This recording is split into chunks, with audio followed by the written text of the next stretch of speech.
सर्वशक्तिमान पिता धन्यवाद करते हैं आज के सुंदर बाइबल अध्ययन के लिए।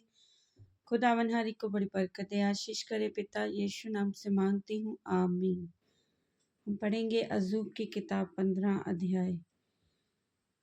एलिपस का आरोप।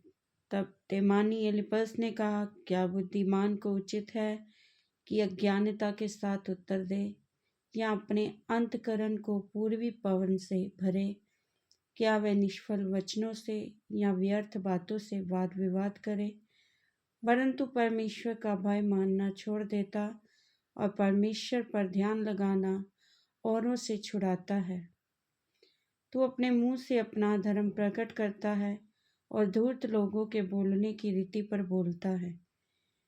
मैं तो नहीं, परंतु तेरा मुंह ही तुझे दोषी ठहराता है और तेरे ही वचन तेरे विरुद्ध साक्षी देते हैं। क्या पहला मनुष्य तू ही उत्पन्न हुआ? क्या तेरी उत्पत्ति पहाड़ों से भी पहले हुई? क्या तू परमेश्वर की सभा में बैठा सुनता था? क्या बुद्धि का ठेका तूने ही ले रखा है?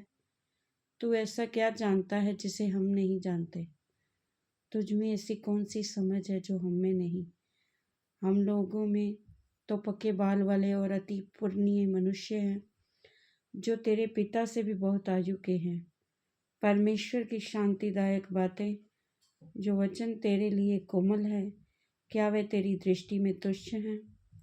तेरा मन क्यों तुझे खींच ले जाता है और तू आँख से क्यों सहन करता है?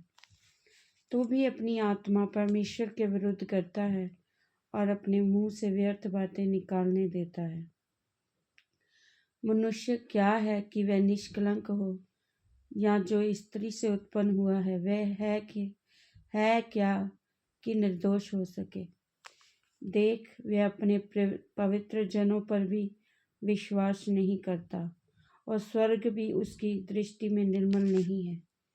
फिर मनुष्य अधिक घिनौना और भ्रष्ट है, जो कुटिलता को पानी के समान पीता है।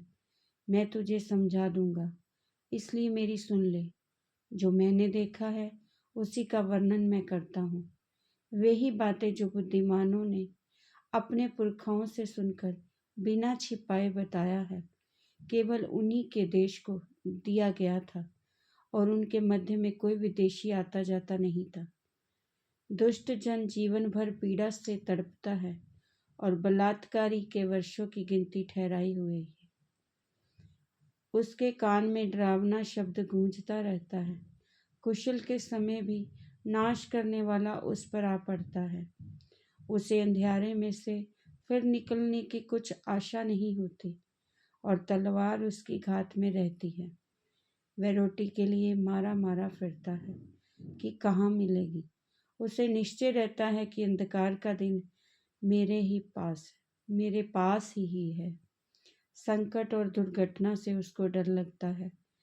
ऐसे राजा के समान जो युद्ध के लिए तैयार हो, वे उस पर प्रबल होते हैं, क्योंकि उसने तो परमेश्वर के विरुद्ध हाथ बढ़ाया है और सर्वशक्तिमान के विरुद्ध वह ताल ठोकता है और सिर उठाकर और अपनी मोटी मोटी ढालें दिखाता हुआ घमंड से उस पर धावा करता है, इसलिए कि उसके मुंह पर चिकनाई छा गई है और उसकी कमर में चर्बी जमी है और वह उजाड़े हुए नगरों में फिर बस गया है और जो घर रहने योग्य नहीं और खंडर होने को छोड़े गए हैं उनमें बस गया है। वे धनी ना रहेगा और ना उसकी संपत्ति बनी रहेगी और ऐसे लोगों के खेत की उपज भूमि की ओर ना झुकने पाएगी। वे अंधियारे से कभी ना निकलेगा और डालियां आग की लपट से झुलस जाएंगी और परमेश्वर के मुंह की श्वास से वह उड़ जाएगा। वे व्यर्थ बातों का भरोसा करके अपने को धोखा ना दे, क्योंकि उसका बदला धोखा ही होगा। ये उसके नित्य दिन से पहले पूरा हो जाएगा और उसकी डालियां हरी ना रहेंगी।